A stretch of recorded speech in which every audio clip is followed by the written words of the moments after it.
Boa noite. Vamos abrir a palavra de Deus em João capítulo 14.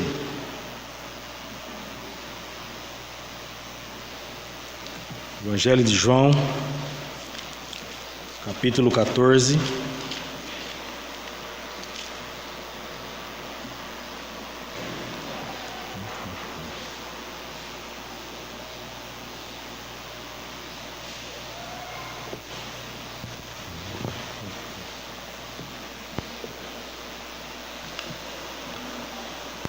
Deixa eu pegar um carregador aqui, acho que meu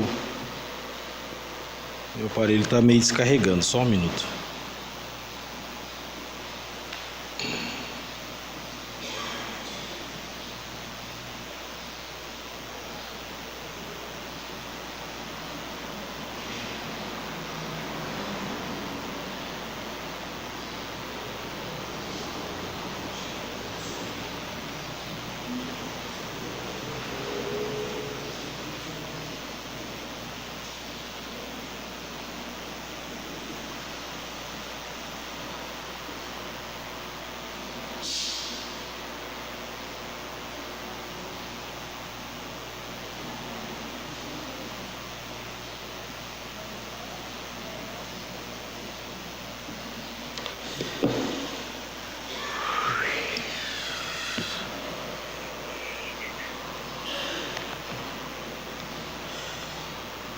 João capítulo 14, versículo 1, nos diz assim a palavra de Deus: Não se turbe o vosso coração, credes em Deus, credes também em mim.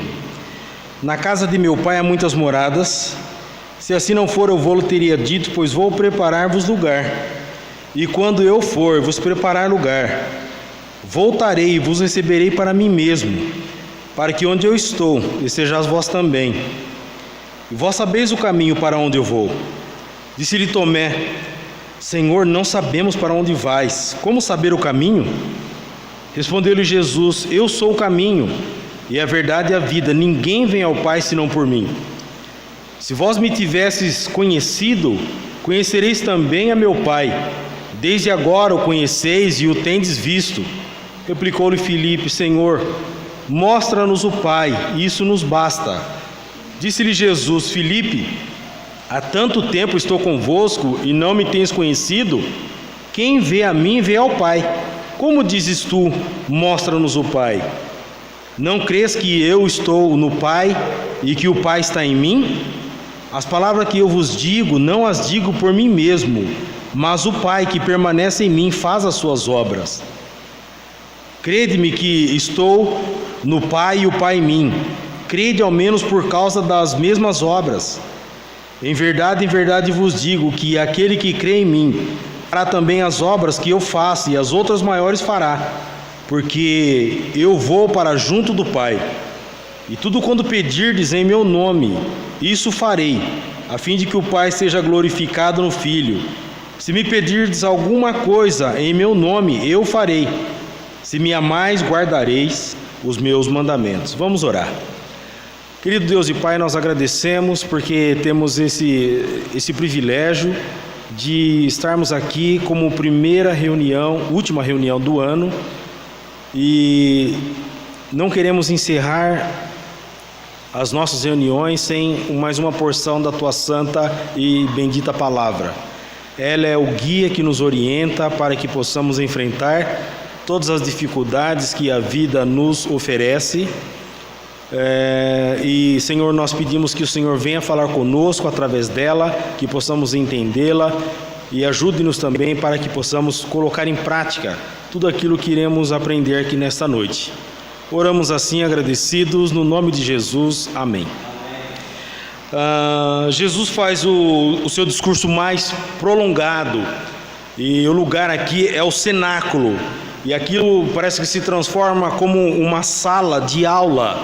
Jesus se coloca em um lugar merecido como mestre, e os seus discípulos ali como seus alunos.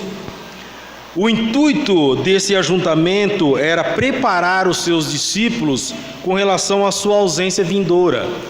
Dali a pouco Jesus ia ser preso, ia ser morto e os discípulos iam ficar ausentes. Então, ele deu então esse discurso com o intuito de preparar os corações. Mas ele foi interrompido por 3 perguntas, por 3 comentários de Tomé. Tomé, por 3 vezes, ele questionou o Senhor e Jesus foi interrompido. Nós vemos também uma fala de Filipe, lá no versículo 5, e também de Judas, não Iscariotes, lá no versículo 8, também questionando o Senhor. Palavras estas, mesmas que Jesus disse aos discípulos, também serve para nós, para o novo ano que vai se iniciar daqui a alguns dias, para que possamos enfrentar de cabeça erguida. As dificuldades com certeza virão, como esse ano de 2018, enfrentamos muitas, as batalhas são muitas, com certeza nesse ano 2019, muitas também virão, mas que possamos estar sempre focados, e essas palavras que o Senhor tem dito aos seus discípulos, também possam nos ajudar, para que possamos enfrentar as batalhas do dia a dia sempre firmes, sempre firmes.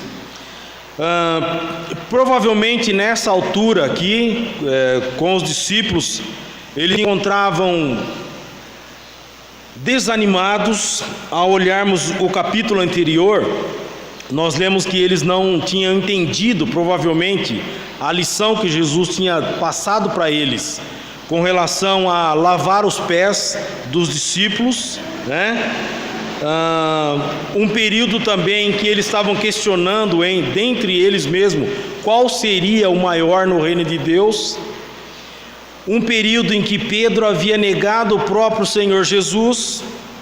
Provavelmente eles não estavam entendendo em seus corações por que Judas tinha traído o próprio Senhor, estando tanto tempo ali com ele. Então, eles estavam cheios de dúvidas, eles estavam com seus corações conturbados. E Jesus então leva essas palavras para eles, para confortá-los, para animá-los, também preparando os seus corações com relação à sua ausência. Então, palavras essas que servia para os discípulos como alento nos seus corações. Ele diz: não se turbe o vosso coração, credes em Deus, credes também em mim.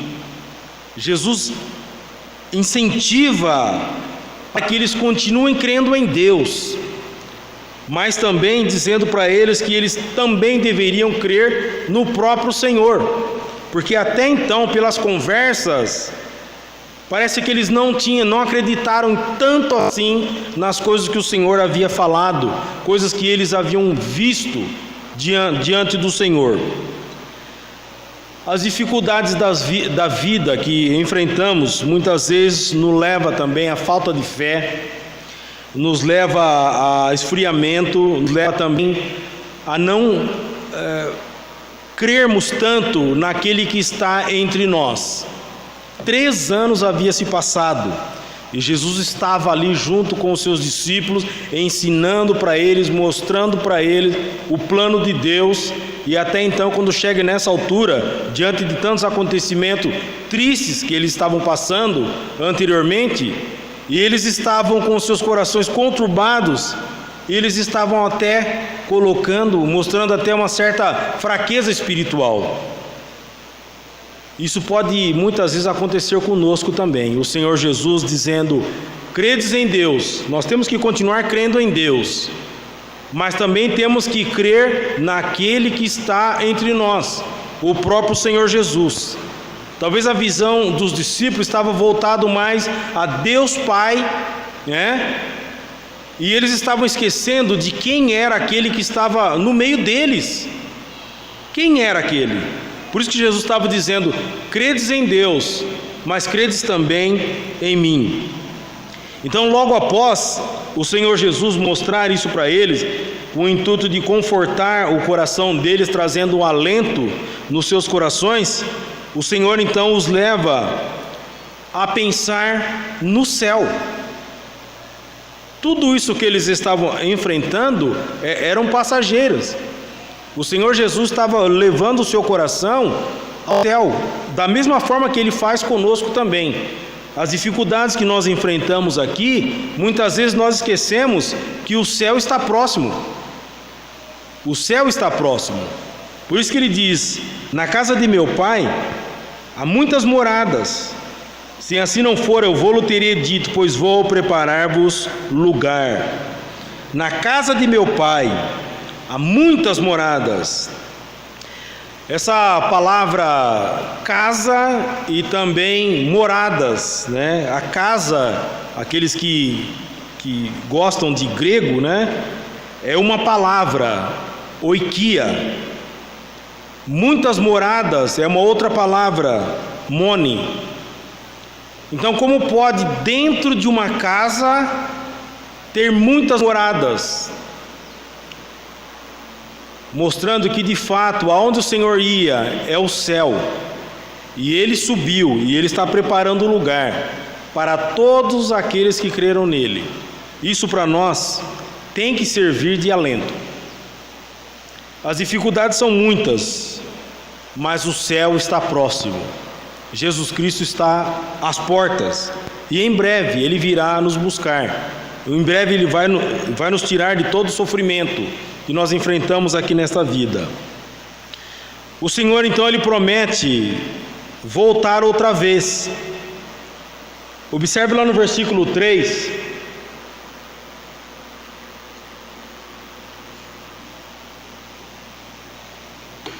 E quando eu for e vos preparar lugar, voltarei para mim mesmo, para que onde eu estou estejais vós também. E vós sabeis o caminho para onde eu vou. Então o Senhor Ele promete voltar outra vez. E essa promessa que Ele faz, nós temos que distinguir entre a volta dele mencionada lá em Mateus 24, verso 30. Um exemplo, vamos dar uma olhada. Mateus 24, versículo 30, também nos fala de uma volta do Senhor.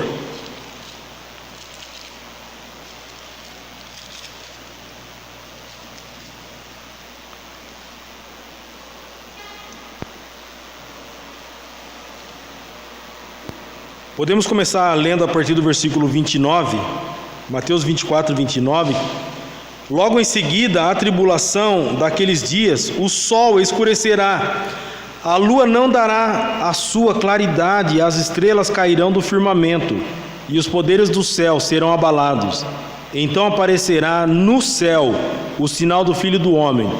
Todos os povos da terra se lamentarão e verão o Filho do Homem vindo sobre as nuvens do céu com poder e muita glória.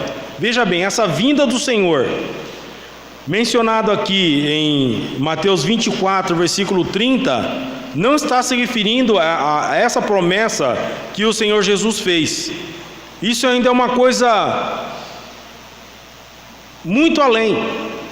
Após a tribulação, quando o Senhor virá com poder e muita glória para reinar.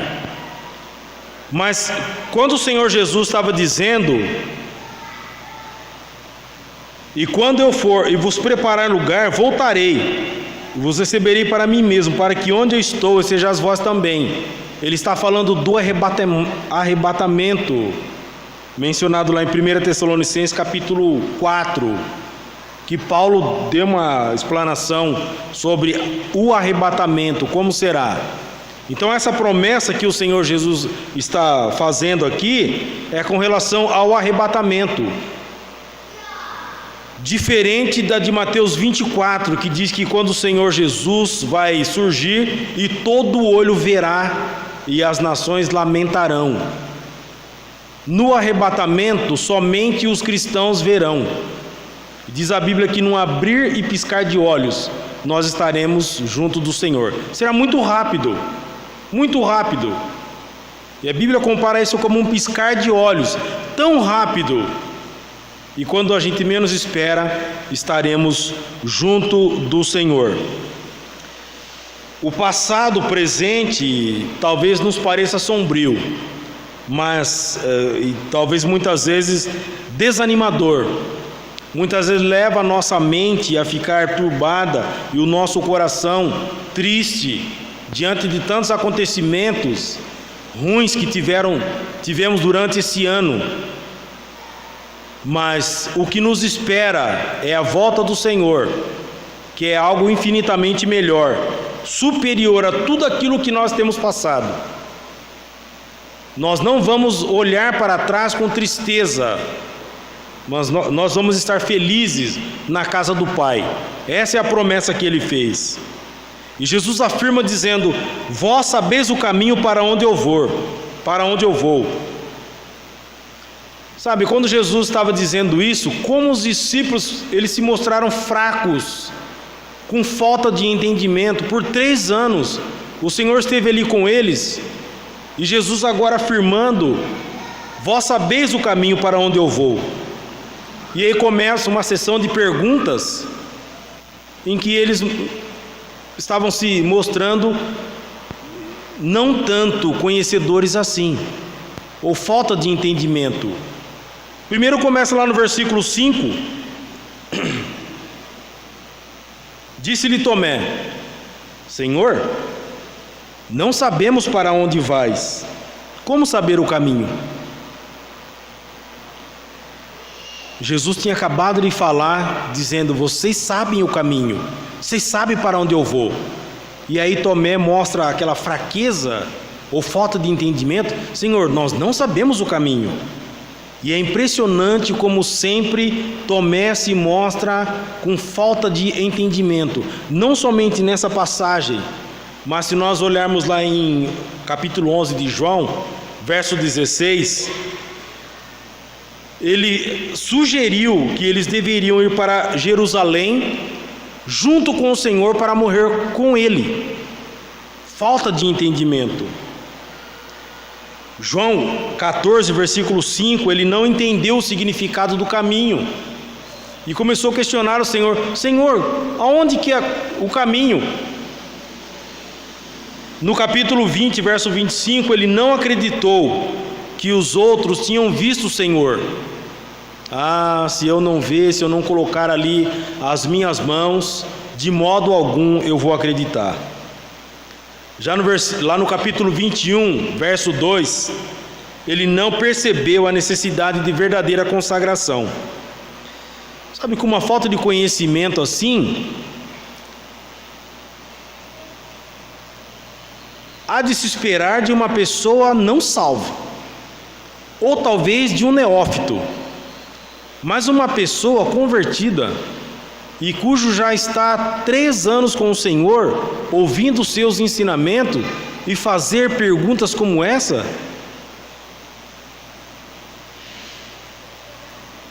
nos faz pensar quanto tempo nós estamos ouvindo a palavra de Deus e quais são as nossas dúvidas. Quais são as nossas dúvidas? Vamos ler Hebreus capítulo 5.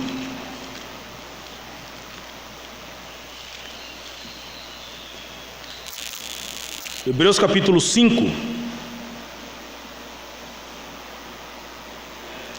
versículo 11,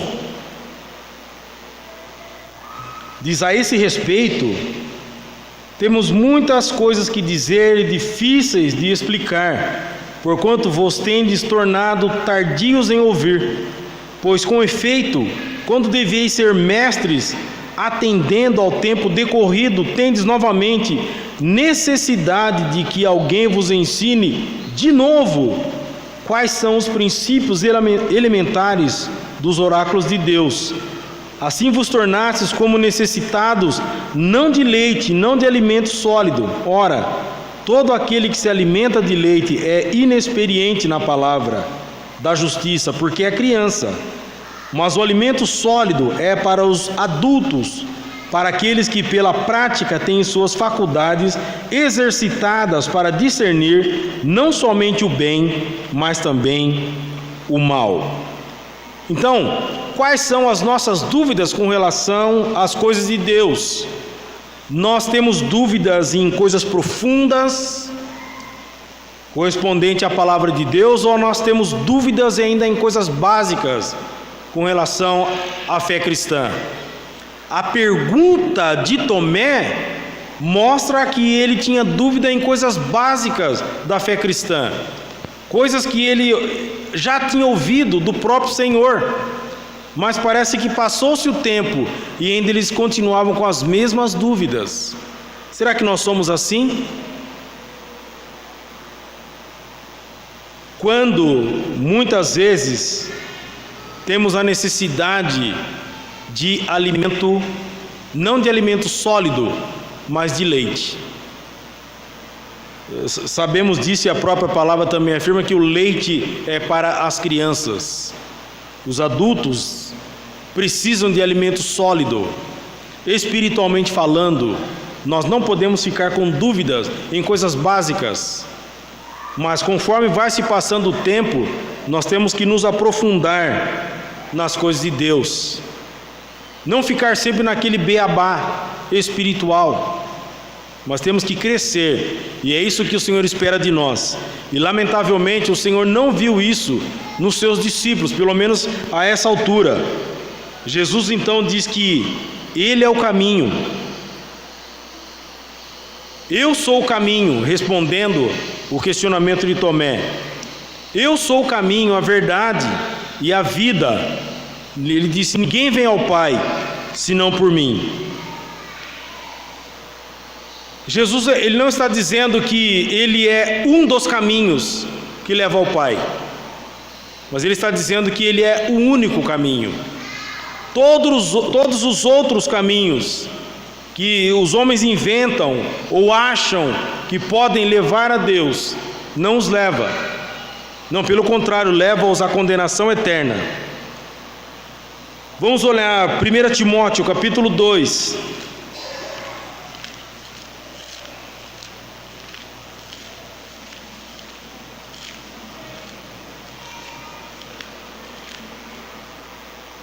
Versículo 5. Porquanto há um só Deus e um só mediador entre Deus e os homens, Cristo Jesus, homem. Jesus é o único que nos leva ao Pai, não há outro. E ele continua também dizendo que ele é a verdade. Neste mundo, nos deparamos com mestres, com ensinadores, pensadores, muitos autores, que eles falam da verdade. Eles estão falando ou escrevendo a verdade, mas nenhum deles pode dizer: eu sou a própria verdade. Jesus, ele não somente falou a verdade, mas ele é o único que pode dizer: eu sou a verdade. Jesus também disse que ele é a vida. Lembramos daquele episódio quando morreu Lázaro e estava aquele velório, aquele alvoroço todo, e Jesus chegou lá. A irmã dele foi recepcionar o Senhor, e as primeiras coisas que ela disse para o Senhor, ela falou: se o Senhor estivesse aqui, meu irmão não teria morrido. Como uma forma de cobrança, o Senhor se atrasou, Mas de fato ela estava falando a verdade, porque se Jesus é a vida, não há nenhum relato bíblico de uma pessoa que tivesse morrido na presença de Jesus. Ele é a vida, seria um contraste.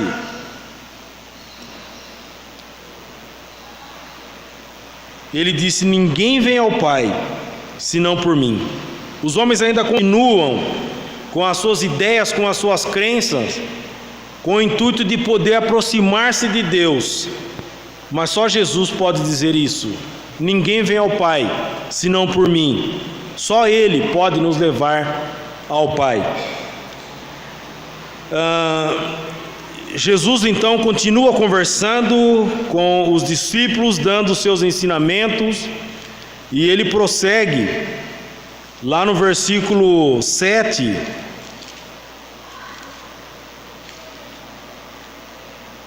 Ele diz: se vós me tivesseis conhecido, conhecereis também a meu Pai. Desde agora o conheceis e o tendes visto. Replicou-lhe Filipe: Senhor, mostra-nos o Pai, isso nos basta. Disse-lhe Jesus: Filipe, há tanto tempo estou convosco e não me tens conhecido? Quem me vê a mim, vê ao Pai. Como dizes tu, mostra-nos o Pai?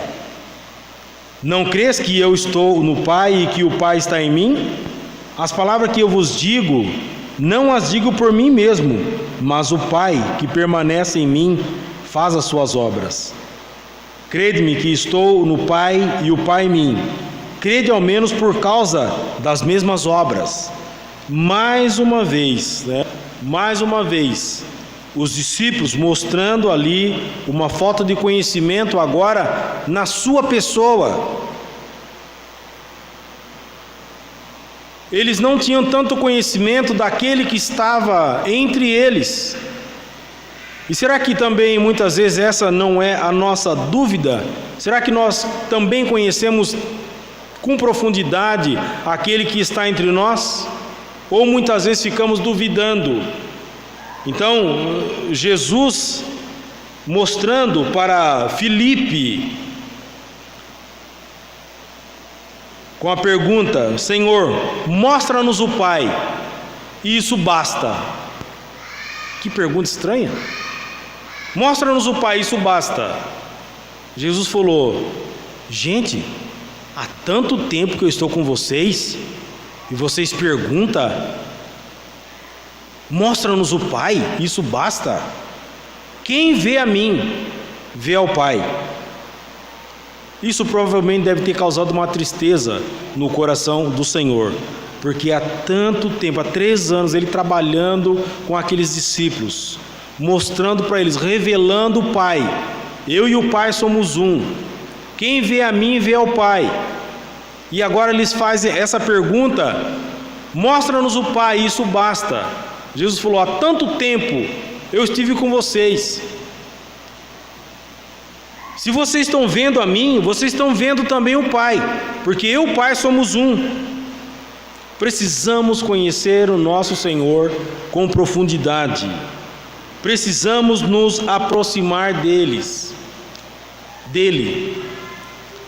Muitas vezes nós sofremos, desanimamos, esfriamos, nos abalamos por falta de conhecimento do Senhor na sua totalidade. Será que conhecemos o Senhor tanto assim? Será que nós sabemos quem Ele é verdadeiramente?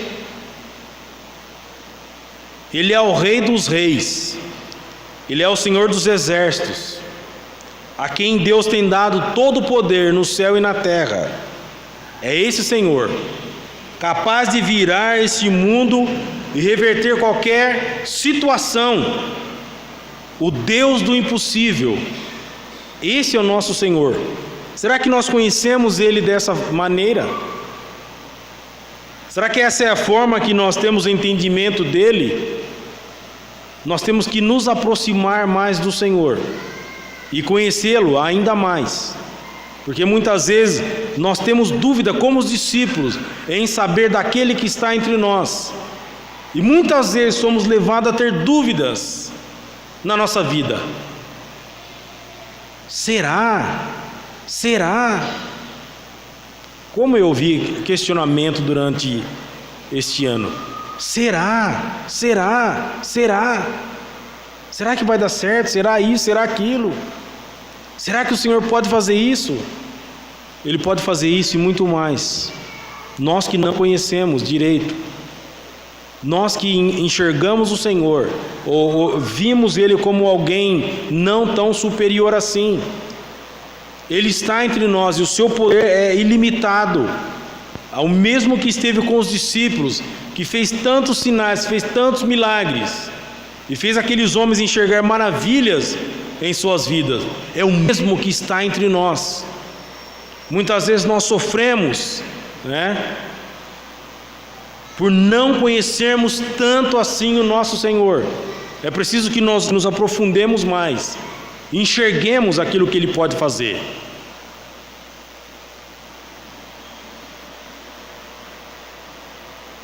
Temos que entender: se temos a Cristo, temos também o Pai.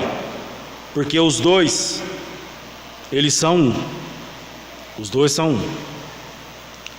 Agora, já no versículo 13, o Senhor Jesus começa a falar acerca do assunto sobre a oração.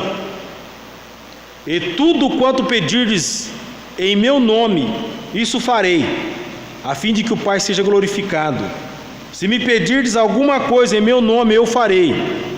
Se me amais, guardareis os meus mandamentos. Agora ele entra no assunto da oração, antes dele falar sobre o envio do Espírito Santo, que era um outro assunto que ele ia tratar mais adiante. Pedir alguma coisa em seu nome era algo novo. Os discípulos nunca tinham ouvido isso. Mas o Senhor Jesus está dizendo: olha, se vocês pedirem em meu nome, é como se eu mesmo estivesse pedindo ao Pai. A credibilidade que Ele tem, o acesso que Ele tem na presença do Pai. Se me pedires alguma coisa em meu nome, Deus vai atender. Como nós muitas vezes também, nós não usamos desse recurso tão importante, sofremos também muito por causa disso, porque nós temos esse recurso maravilhoso que Deus tem nos dado, que é a oração. Irmãos, as dificuldades com certeza virão na nossa vida, como veio nesse ano, o ano que vem com certeza virá, mas nós temos uma arma poderosa, que é a oração, e muitas vezes nós não usamos desse recurso tão importante. Sofremos, choramos, esfriamos, resmungamos, mas não dobramos o nosso joelho a Deus. Senhor, ajuda-nos. E Ele é quem tem todo o poder no céu e na terra. Ele é o único que consegue reverter para nós qualquer situação. Nós temos que crer naquele que está entre nós. Ele é poderoso para reverter tudo. Não há situação em que o cristão se encontre em que ele pode dizer: isso para mim é o fim, a não ser que seja a vontade do Senhor. Mas qualquer situação, Deus é capaz, através do Senhor Jesus, Ele é capaz de reverter, simplesmente como um estalar de dedos, rapidamente, e Ele muda tudo aquilo. Nós que muitas vezes agimos como os discípulos, não conhecemos aquele que está no nosso meio. Credes em Deus, credes também em mim. Confia em Deus, mas confiam também em mim. Conheçam aquele que está entre vós, que é o próprio Senhor. E o recurso importante que nós temos, a oração, cujo nós temos o privilégio